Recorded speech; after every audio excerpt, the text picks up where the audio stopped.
شاء اتخذ إلى حاج إبراهيم في ربه خصوصاً قرآن کریم کی صداؤں سے گونجتی فضائیں، درود و سلام کی خوشبو سے معطر ماحول اور نور الہی سے منور چہروں کا ایک دلکش منظر۔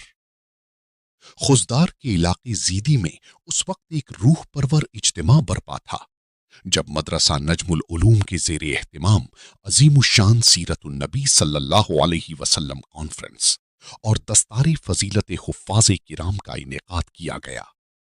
جلسے میں ملک کے ممتاز علماء کرام، دینی و سیاسی رہنماؤں اور معروف خطباء نے شرکت کر کے سیرت طیبہ صلی اللہ علیہ وآلہ وسلم کے مختلف گوشوں پر روشنی ڈالی۔ مقررین میں حضرت مولانا فیض محمد سمانی، حضرت مولانا عنایت اللہ رودینی، مولانا محمد نصیب مینگل، مولانا صبغت اللہ جوگی، قاری کامران احمد، مولانا محمد ادریس مینگل، مولانا رحمت اللہ مینگل، مولانا عبدالصمد قاسمی، مولانا عبدالسلام، میر گل خان ساسولی شامل تھے۔ کانفرنس 3 نشستوں پر مشتمل تھی اور ہر نشست کا آغاز تلاوت کلام پاک سے کیا گیا۔ اس موقع پر مولانا نذیر احمد مینگل نے اپنی سحر انگیز آواز اور قاری محمد انور شاکر نے اپنے دل نشین انداز میں قرآن مجید کی تلاوت کا شرف حاصل کیا، جو سامعین کے دلوں کو نور قرآن سے منور کر دیا۔ مدرسہ نجم العلوم زیدی خضدار کے زیر اہتمام منعقدہ اس فقید المثال کانفرنس کی نگرانی مدرسہ کے محتمم مولانا عبدالرؤف عمرانی نے کی، جبکہ جلسے کی نظامت کے فرائض JUI تحصیل خضدار کی سماجی کمیٹی کے رکن مولانا بلال احمد مردوئی نے نہایت خوش اسلوبی سے انجام دیے۔ مقررین کرام نے اپنے خطابات میں حضور اکرم صلی اللہ علیہ وآلہ وسلم کی حیات طیبہ، اخلاق حسنہ، تعلیمات نبوی اور موجودہ دور میں سیرت مصطفیٰ صلی اللہ علیہ وآلہ وسلم کی عملی ضرورت کو اجاگر کیا۔ انہوں نے نوجوان نسل کو اسوہ حسنہ کو اپنی زندگیوں کا حصہ بنانے، قرآن و سنت سے وابستگی اختیار کرنے اور دین اسلام کی حقیقی تعلیمات کو عام کرنے کی تلقین کی۔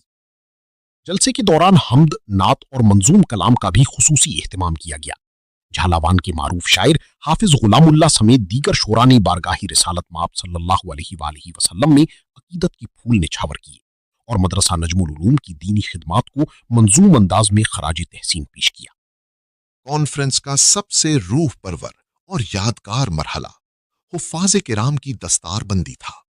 اس موقع پر علماء کرام، قبائلی عمائدین، سیاسی و سماجی شخصیات اور معززین علاقہ نے حفاظ کرام کے سروں پر اعزاز کی دستاریں سجائیں۔ قرآن کریم کو اپنے سینوں میں محفوظ کرنے والے ان خوش نصیب بچوں کی حوصلہ افزائی کے لیے حاضرین کی بڑی تعداد موجود تھی اور ہر طرف خوشی، فخر اور دعا کا ایک دل نشین ماحول دیکھنے میں آیا۔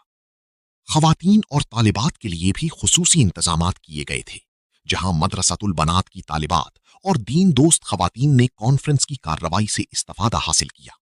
بعد ازاں حضرت مولانا فیض محمد سمانی نے امت مسلمہ، ملک پاکستان، مدارس دینیہ اور حفاظ کرام کی کامیابی و استقامت کے لیے رکت آمیز دعا کرائی۔